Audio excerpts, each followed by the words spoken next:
Gusto mo ba ng bulalo sa malamig na panahon? O sadyang nagkikrave ka lang? Yung may nature feels at relaxing ang vibes. Tara rito, sabalin sa sayaw. Binisita namin yung branch nila sa Silang. Dumiretso kami sa pavilion nila.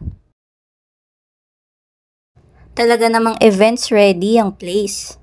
Well decorated at malaki ang capacity. Talagang swak na swak sa kahit anong okasyon.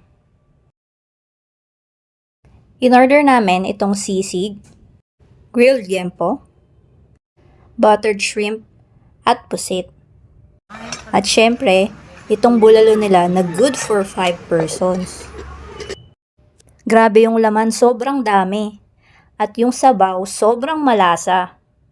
Sa sobrang dami ng laman, hindi namin naubos, kaya nag-take home na lang kami.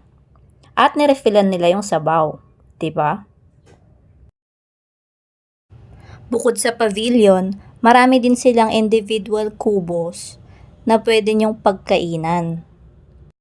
Sobrang lawak ng lugar, pero marami naman silang waiters na maghahatid ng order nyo. Kahit malayo pa. Matutuwa talaga dito yung mga plantito at plantita natin.